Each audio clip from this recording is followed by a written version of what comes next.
La presentación tardía de un labio fisurado bilateral es una de nuestras reconstrucciones más difíciles. El premaxilar se fija en una posición anterior que causa tensión en la reparación del labio. La base oesa del nariz está distorsionada, desarrollando nuestra capacidad para una reparación nasal estética. Como el premaxilar está en una posición anterior, el cierre completo del parte anterior del paladar duro no es posible en todos los casos. Además, el descenso incontrolado del proximilar resulta en un tratamiento de ortodoncia desfallante más adelante en la vida. La filosofía de tratamiento del Centro NYU para estos casos se centra en el control del parte premaxilar. Creemos que el reposicionamiento anatómico del premaxilar es clave para reparación del labio sin tensión, una rinoplastia primaria estética, el cierre completo del paladar hendido, la reconstrucción de la alveolar anatómica. En este caso, nuestro centro prefiere una reconstrucción de una sola cirugía. Hay muchos beneficios del enfoque de una sola etapa. Hay menos exposición a la anestesia. La reconstrucción anatómica del alveolo se logra en la primera cirugía. Hay tiempo más rápido para reparación del paladar hendido. Un impacto significativo en los resultados del habla. Para los pacientes que viven lejos, proporciona una conveniencia importante. Un enfoque de dos etapas puede perseguir a través de un lip adhesion. Sin embargo, tal procedimiento resultará en una rotación inferior y posterior incontrolada del premaxilar. Eso se observa en pacientes con una hendidura bilateral muy amplia, con el premaxilar colocado anteriormente. Esos problemas serán resultados como estos pacientes en los que el premaxilar desciende inferiormente. Eso crea dificultad para la función oral a través de la presencia de una gran fístula anterior. Los tratamientos de ortodoncia posteriores son mucho más desfallantes en estos casos. Los resultados estéticos del nariz también son comprometidos, ya que la base oesa del nariz está distorsionada.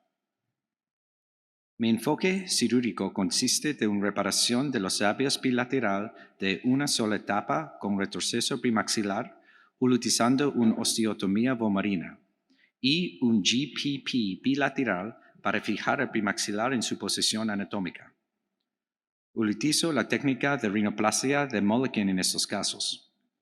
3 meses después se realiza una reparación del paladar hendido en una sola etapa con cierre completo del paladar. También se coloca un colgajo bucal en el lado nasal de la reparación del paladar blando para proporcionar una mayor longitud palatina. Reconocemos que el retroceso premaxilar se considera un procedimiento controvertido y algunos centros tienen preocupaciones sobre el daño de crecimiento facial. Sin embargo, muchos centros líderes del labio fisurado han utilizado cuidadosamente y con éxito esta técnica quirúrgica en pacientes bien seleccionados. El estudio más grande publicado sobre el retroceso premaxilar y el crecimiento facial viene de Los Ángeles por el grupo del USC, que incluye doctores Mark Urata y Billy McGee. Su estudio evaluó la morbidad cruzada anterior y en pacientes con y sin retroceso premaxilar durante un periodo de 7 años. No se encontraron diferencias estéticas entre los dos grupos. En contraste, el estudio de Boston Children's Hospital realizado por los doctores Raj Vyas y John Mulliken en sus pacientes que sometieron un retroceso premaxilar temprano demostraron un grado de reducción facial. Es notable que no tuvieron un grupo de comparación en su análisis. En su publicación, el Dr. Mulliken reconoció el potencial de daño del crecimiento de la cara. pero aún así abogó por su uso en pacientes seleccionados adecuadamente. El ortodontista Sam Pruzansky publicó el estudio más referenciado por especialistas opuestos al retroceso premaxilar. Su estudio siguió 3 grupos de pacientes hasta la madurez facial. Los 2 primeros grupos sometieron a un retroceso premaxilar a la edad de infancia y el segundo a la edad de tensión mixta. Como puede ver, los valores de SNA y ANB muestran retrostrucción y mordida anterior cruzada. En comparación con el tercer grupo que no sometieron un retroceso premaxilar, vemos que en los primeros 2 grupos una reducción significativa de la cara media y la mordida cruzada. Lo que me sorprende es el ángulo SNA y ANB son casi normales en el tercer grupo. De hecho, el ángulo ANB demuestra una oclusión clase 2, que es muy sorprendente.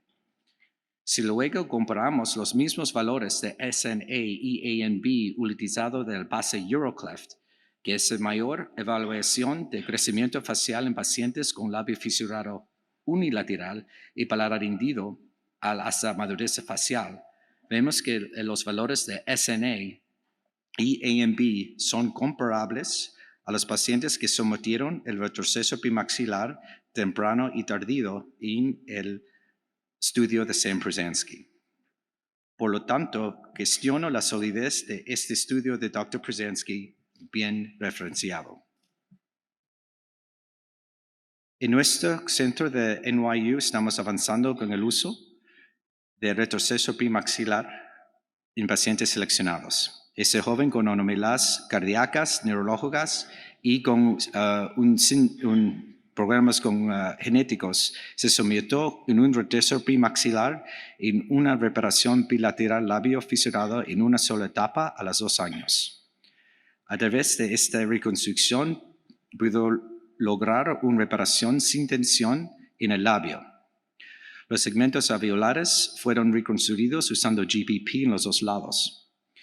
Se sometió una reparación del paladar hendido en 3 meses después. Su crecimiento facial parece consistente con la mayoría de los pacientes con labio fisurado bilateral.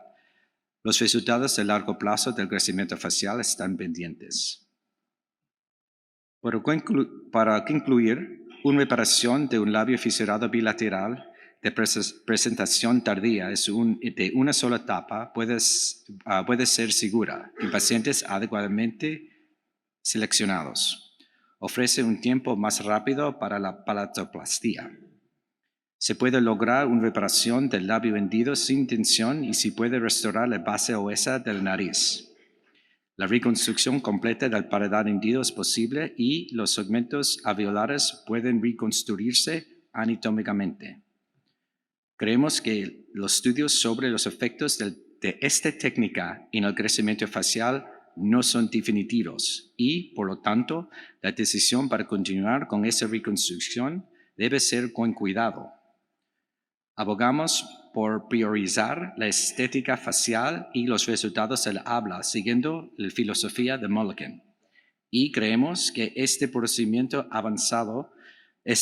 es un procedimiento avanzado con potencial de daño y, por lo tanto, debe realizarse con cuidado y con seguimiento experto. Muchas gracias.